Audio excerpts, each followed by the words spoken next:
Чоң акча жөнүндө сүйлөшөт экенбиз. Бул адамдар келиш үчүн, бул адамдар кызыгыш үчүн, бул адамдар менен биз чоң акча жөнүндө. Жана 3%, 6% дегенде да аларга айтыштын кереги жок.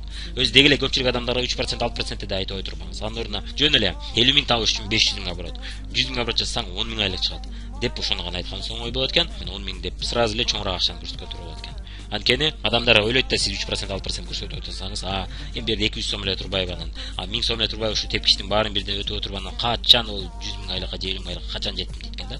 Андыктан сиз 3%, 6% деп көрсөтүп отурбай, дароо эле 15%тен баштап көрсөтүңүз. 15% айлыгы жакшыраак, ошодон баштап көрсөтсөңүз болот. Бул вице-директордун айлыгы. Директорлор окуялары, директорлордун окуяларын айтыңыз. Анан ушул лидерлер келиш үчүн улам-улам маркетинг планды кыскача болсо да көрсөтүп туруш керек.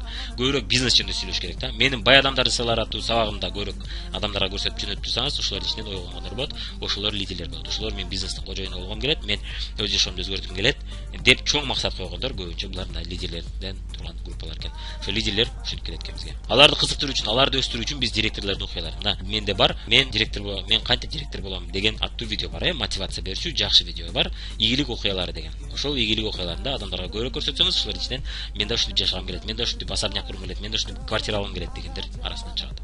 Эми чет өлкөгө саякат жөнүндө көбүрөөк сүйлөсөңүз, ошонун адамдары ичинен лидерлер келип чыгат. Бирок ошол сиз айтып бергендердин бардыгы эле лидер болуп кете бербейт. Баары тең эле лидерлик позицияны ала бербейт. Көпчүлүгү ушундай саякаттарга баргысы келет, директор болгусу келет, чоң акча тапкысы келет, бирок чынында ошого жараша аракет кылууга даяр эмес, ошого жараша менет кылууга даяр эмес.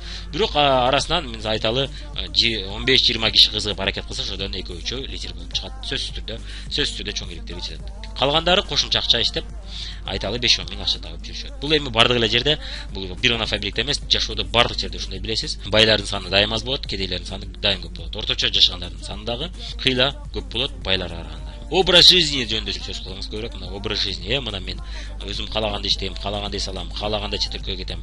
Мен бул бизнести мисалы үчүн кокус чет өлкөгө кетип калсам, бизнесим токтоп калбайт, менин бизнесим кете берет. Анткени биз адамдарды өз алдынча иштөөгө көпчүлүгүн үйрөтүп коет экенбиз. Өзгөчө 1 жыл 2 жыл жакшылап менет кылып койгондуңуздан кийин адамдарың сиз деле иштей бере турган болуп калат. Анткени ушул образ жизни жөнүндө сөз кылыңыз. Башка бизнестерде биз кетип калсак, бизнесибиз токтоп калат, каралбай калат деп. Компаниянын чоң мааракелери жөнүндө сөз кылыңыз. Компаниянын чоң мааракелерине көбүрөөк чакырган аракет кылыңыз. Чоң мааракелерине адамдарыңызды катыштырганы аракет кылыңыз. Алар ушул мааракеге катышкан сайын аларда чоң мышление. Бул бизнес аябай чоң экен, бул бизнестин өтө чоң экенин көрүп баштайт алар. Ошондой эле башка лидерлерди көрүп мотивация алып, аларда кызыгуу, мен эмнем кеп ушунча адамдар 60 миң алып атышат, 30 миң чек алып атышат, эмне кем деп аларда аракет кылып баштайт экен. Бул адамдарга ошондой эле биз продукция жөнүндө сабактарды сөз өтөт экенбиз. Башкаларда эле адамдарды кызыктыруу жөнүндө сабактарды өтөт экенбиз. Бул башка эки группага үйрөтпөйбүз, бирок буларга үйрөтүп баштайт экенбиз. Адамдар менен иштөө жөнүндө сабактарды, мына бул боюнча менде бүт сабактарды мен жасап атам, улам жасап атам. Көрүп туруңуз, ошол адамдарыңыз менен бөлүшүп туруңуз. Ошондо аларда жөндөм пайда болот, жөндөм же жок дегенде жөндөм пайда болбосо да көрүү пайда болот. Ушундай кызыктырса болот экен. Мен булардын баарын үйрөнүп алсам, демек мен колуман келет экен деген ишеним пайда болот экен. Бизнес жөнүндө сабактарды көрсөтүп туруңуз, айтып туруңуз, маектешип туруңуз. Анан видеолорду берүүдө дайым эсиңизде болсун, сиз видеону бергенде адамдар көпчүлүк көрбөйт. Эгерде сиз видеону айтып берип, кызыктырып, аны кызыктырып көрө турган деңгээлге алып келип, экстазында кызыктырып алып келип, интрига кылып, ошо бизнес видео жөнүндө кичине айтып берип, сизге видеонун тийген пайдасы жөнүндө айтып койсоңуз, анан ал адам ошол видеону көргөн аракет кылат. Бул эмнеге окшош? Кандайдыр бир кинону мактап, жаман сонуки деп мактаган, ошол адам көргүсү келип калат, ошол видеону, кинону көргүсү келет. Ансыз ал адам көрсөмбү, көрбөсөмбү деп коюп, убактын деле бөлбөй жүрө берет экен. Ийгилик жөнүндө сабактарды мына бөлүшүп туруңуз, көрсөтүп туруңуз, бирге көрүңүздөр. Психология жөнүндө сабактарды көрүп туруңуз. Мына психология жөнүндө көптөгөн сабактар чыгарып атабыз биз. Лидерлик, менеджмент жөнүндө биздин живой сабактарга, онлайн сабактарга көрүп катышкан аракет кылыңыз. Бир эле кыргыз тилинде эмес, орус тилинде да көбүрөөк өзүңүз көргөн аракет кылыңыз, башка бирөөлөргө ошо бөлүшкөн аракет кылыңыз. Эми мына ушул адамдарды кызыктыруу жана психология жөнүндө сабактардын бири мына каршы суроолорду алдын ала жок кылуу же болбосо кандидаттын бизнеске кызыгуусун ойготуу аттуу сабакты көрүп кетиңиз. Канткенде кандидат маалыматты башкача кызыгуу менен угат. Ушул боюнча жакшы сабакты угуп кетиңиз, адамдарды кызыктыруу жөнүндө сонун жөндөмдөрдү алып аласыз.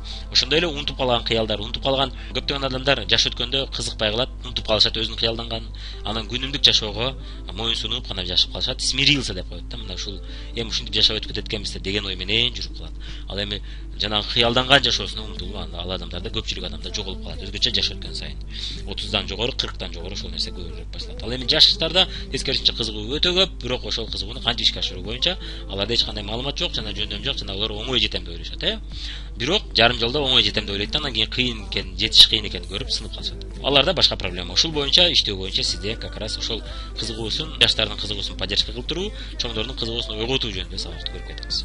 Эми мына көрүп кетсеңиз, 3 группа дедик. Биринчиси адамдарды белек ал деп чакырсак бизде жалаң кардарлардын группасы түзүлөт экен. Адамдарды сатып кошумча иштеп пайда тапсаң болот деп чакырсак, анда биз жалаң сатуучулардан турган группа түзөт экенбиз. Ал эми адамдарды бизнеске чакыра берсек, анда бизде лидерлерден турган группа болот экен. Биздин группада 3 тең болгону жакшы экен, 3 тең болгону туура экен. Эми лидерлерди табуу үчүн эмне кылыш керек? Лидерлерди табуу боюнча группаңызда лидерлерди таануу үчүн, аларды таанып билиш үчүн сиз ушу Том Шрайтердин Большой Эл лидер аттуу китебин окуп коюңуз. Бул кыскача брошюрка. Интернетте акысыз көчүрүп алып окусаңыз болот. Эгерде интернеттен телефонуңуздан окуй албасаңыз, интернет кафеге кирип эле Большой Элди лидерин көчүрүп туруп, мына лидер деген китепти көчүрүп туруп, ошол жерде 5 мүнөт, 10 мүнөт, жарым саат кетет, көп болсо 10 сом кетет, ошондо отуруп окуп койсоңуз болот экен. Кыскача брошюрка да бул. Радислав Кандапастын көптөгөн YouTube'да сабактары бар. Ушул сабактарын көрүңүз, лидерлик темасында аябай көп сабактар бар. Ошолорду көбүрөөк көрүңүз, өзүңүздө лидерликти өстүрүңүз. Ошондой эле бул сабактарды адамдар менен бөлүшсөңүз, ошолордун арасында лидерлер көрө баштайт, лидерлерди таанууга сизге жардам болот. Жана ошондой эле лидерлериңиз бар, уже тааныган болсоңуз, ошолорду өстүрүүгө чоң жардам болот экен. Эми тааныматтык маркетингде, мына фабиликте лидерликти таануу үчүн, лидерликти өстүрүү үчүн сиз Валерий Максимчук аттуу күчтүү спикердин сабактарын көрүп көрүңүз. Ошондо сиздин өзүңүздө лидерлик ойгонот, өзүңүз лидер катары өсө баштайсыз, жана башкаларда арасында мына лидерлик кызыгуусу бар адамдарды таап, таанып, аларды өстүрүүгө, жана аларды бир кадам сайын, ар кадам сайын аларга тапшырма берип отуруп, аларды өстүрүү боюнча жакшы билимдерди, жол көрсөтүүлөрдү алат экенсиз. Эми бизде мына айтып кетчү нерсе группа жана команда деген эки нерсе бар экен. Бул эмне экен?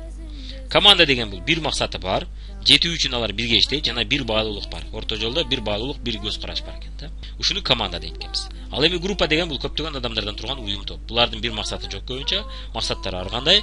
Жана жетүү үчүн бирге, бир максатка жетүү үчүн бирге иштешпеши мүмкүн алар. Такыр иштебеши мүмкүн, өзү үчүн деле алышы мүмкүн. Ал деле группа. Анан бир баалуулук, кандайдыр бир подход, бир көз караш жок экен аларда. Команданы куруу кыйын, бул түзүү кыйын. Айлар, жылдар бирге иштөө керек.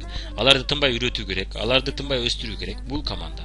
Жана алар менен бирге иштеп отуруп, кандайдыр бир ич-ара мамиле пайда болот, кандайдыр бир ич-ара сизге лидер катары ишеним пайда болот.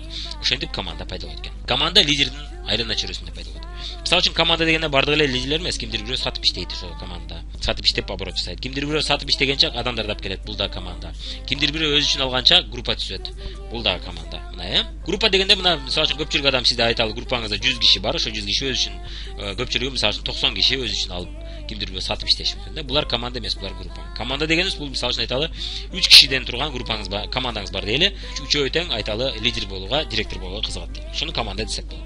Ошол адамдар менен бирге сиз флешмобко чыгасыз, ошол адамдар менен бирге сиз холодный контактка чыгасыз, ошол адамдар менен бирге сиз интернеттен иштеп отуруп, алар сизге телефондорду алып берет, сиз телефондон собеседование өткөрүп аларга каттай бересиз. Ушул адамдарды команда десек болот. Бир организмге окшоп бирге иштейбиз да бул адамдар мененчи. Бул адамдар менен биздин бир максатыбыз бар. Мисалы үчүн айталы, поездде, мына поездге алдында остановкада турган адамдардын бир максаты бар, поездга чыгып бир жакка барыш керек. Бул деле группа, бирок командага окшош. Бирок ал жерде бир нерсе жетпейт, эмне? Бирге иштешпейт бул адамдар. Бирге бир өз ара ич-ара бир иш жүргүзүшпөйт да.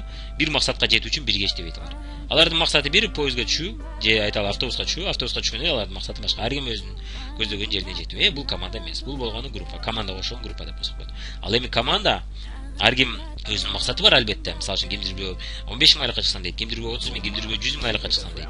Бирок баарыбыз тең ошол айлыкка чыгуу үчүн биргеликте иштеп отуруп, бири-бирибизге колдоо, жардам берип отуруп, биргеликте биз ушул айлыктарга чыгабыз деген үмүт менен бирге бир организмге окшоп, ар ким өзүнүн жакшы жасаган ишин жасап отуруп, бирге команда курат экенбиз. Мисалы үчүн кимдир бирөө мастер-класста жакшы өткөрөт, кимдир бирөө айталы аякча жөнүндө жакшы сүйлөп берет, кимдир бирөө айталы чет өлкөлөр жакшы, чет өлкөлөр жөнүндө айтып бере алат, барып келди. Вот ушуну команда десек болот экен да. Ушинтип бирге иштеп отурган адамдарды команда десек болот экен. Бул команданы түзүү кыйын экен, убакыт кетет экен, алар менен бирге иштеп отуруп, анан кийин бир команда пайда болот экен, костяк пайда болот экен да. Группаны түзүү жеңил, ал тез түзүлөт, көптөгөн адамдардан турат, ал чакыра берсек, сөзсүз түрдө группа түзүлөт экен. Бирок ошол группанын ичинен терилип отуруп команда пайда болот экен. Ошол команда менен бирге өтө жакын, тыгыз мамиледе болуп отуруп, биз бир максаттарга жетсек болот экен. Ал команданы түзүү үчүн да, группаны түзүү үчүн да бизде сөзсүз түрдө мамиле курушубуз керек экен. Жакшы мамиледе болушубуз керек адамдар менен. Ошондой эле команданы куруу үчүн деловые отношения курушубуз керек экен. Дос мамиле эмес, деловые отношения. Бул эки башка нерсе. Дос мамиледе эми бирге ойноо үчүн, бирге эс алуу үчүн, достук деген ушул көбүнчө. Эс алуу, анан анча-мынча кыйынчылык учурда бири-бирибизге колдоо көрсөтүү. Ал эми деловые отношения деген бул күндө биз бирге бир ишти жасайт экенбиз. ар кимдин өзүнүн милдети болот экен ал жерде. Мисалы үчүн кимдир бирөө только адам чакырып келет, кимдир бирөө только маалымат берет. Кимдир бирөө только телефондорду алып берет, кимдир бирөө собеседование көрөт. Анан кийин кимдир бирөө айталы каттайт ушул адамдарды, кимдир бирөө айталы каттагандан кийин ошолорду продукцияга үйрөтүп, продукция боюнча продукция алууга жана ошолорго кызыктырат. Мына ушинтип ролдорду бөлүштүрүп алып анан бир команда катары иштей баштайт экенбиз. Ушуну команда дейт экенбиз.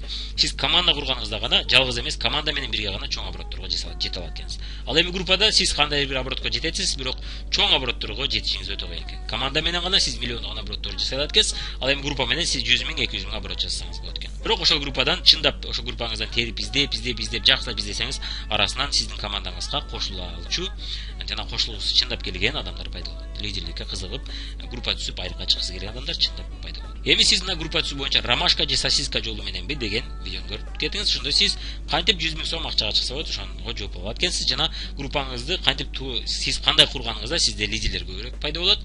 Кандай курганыңызда сизде эртең группаңыз миллиондогон оборотторду бере алат. Ошол боюнча бүт көрө аласыз бул сабакта. Кийинки сабагыбыз кантип тааныштарды кызыктырсак болот. Мына бизнес группа түзүү, интернетсиз, телефон аркылуу иштеп отуруп, мына бизнес группа түзүү жөнүндө көрүп кетет экенсиз. Телефон менен иштөө, телефон аркылуу адамдарды чакыруу жөнүндө бүт маалымат алып кетет экенсиз. Жана интернеттен телефон алган болсоңуз, ошол адамдарга кантип чалып отуруп, эмнени айтып отуруп аларды катташ керек. Мына группа команда түзүү негиздери сабактары, башкача айтканда, кантип чакырыш керек, каяктан адамдарды тапсак болот. Ошого жооп ала алат экенсиз бул видеодо. 10 миң доллар алып келчү группа команданы кантип түзсө болот. Эми адамды каттагандан кийин эмне кылуу керек? Группа түзүү негиздери сабактардын экинчи баскычы. Ошол биз каттаган адамдарды кантип эриштебиз, эмне кылабыз, кантип аларды өстүрөбүз? Ошол боюнча ушул видеодо толук маалымат алып кетет экенсиз. Эми сизге мына каалап кетебиз. 1000 кишиден турган группа түзүңүз, албетте. Башында 100 киши, анан 300 киши, анан 500, анан кудай бурса 1000 кишиден турган группаны түзүп отуруп, мына 200 миң, 300 миң, 500 миң деген акчаларга чыгууңузду каалап кетебиз. Жана ошондой эле чет өлкөлөргө саякатка чыгып, көптөгөн адамдарга мисал болуп, үлгү болуп, көптөгөн адамдарга жашоосун өзгөртүүгө салым кошууңузду каалап кетебиз. Ийгиликке жетүүңүздү, өтө бай жашооңузду каалап кетет экенбиз.